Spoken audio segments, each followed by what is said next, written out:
ঘরে ঘরে দুষ্ট জিনের উপদ্রব, মানুষ লক্ষ্য করে না।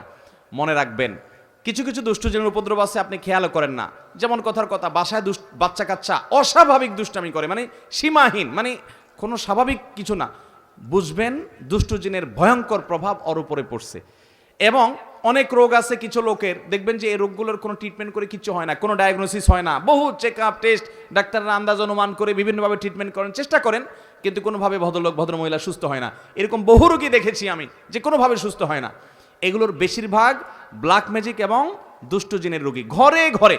আমাকে সাথে সাথে জিজ্ঞেস করলেন ওনারা, মুফতি সাইফুল ইসলাম ভাই এবং আমাদের তানভীর ভাই ওনারা আছে, ওনারা জিজ্ঞেস করলেন যে ভাই এটা কেন হয়। আমি বললাম কেন হয়, জিন, দুষ্ট জিন অর্থাৎ শয়তান, শয়তান তার উপযোগী জায়গায় পাইলে সে সেখানে খুঁটি গাড়ে।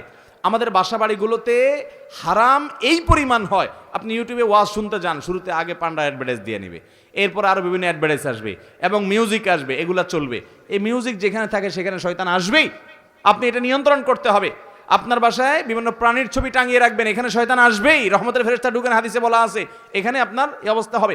ঘরে ঘরে মানুষ এটা ফিল করছে না, বহু মানুষ হাহাকার করছে।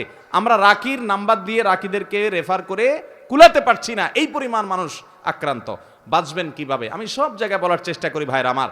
নাম্বার 1, গুনাহমুক্ত বাসা করেন, বাসা বাড়িতে গুনাহ করবেন না, এগুলো থেকে বাঁচান বাসা বাড়িকে।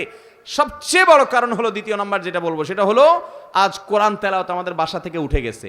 আমরা এখন বড় জোর ইউটিউবে একটু তেলাওয়াত চালাই দেই। আল্লাহর কসম করে বলছি, যেই বাসায় কোরআন তেলাওয়াত নিয়মিত হয়, আওয়াজ করে, শব্দ করে, ওই বাসায় ব্ল্যাক ম্যাজিক দুষ্ট জিন থাকতে পারে না।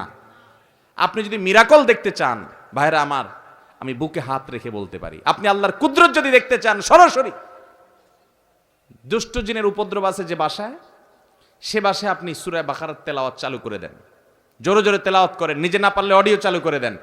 আমি নিজের চোখে বহুবার দেখেছি যে অস্বাভাবিক আচরণ বাচ্চাদের, এটা সেটা, রুকিয়া চলছে, তেলাওয়াত চলছে, ভালো হয়ে গেছে। আমার পরিচিত এক বোন আছেন, বোন বলতে আমার আপন বোন না, দুঃসম্পর্কীয়, উনি আমেরিকাতে থাকেন, অনেক বড় ব্যবসায়ী। ওনার বাসায় ভয়ঙ্কর অবস্থা মেয়েদের, মেয়েরা কোরআন তেলাওয়াত চালাইলে পাগল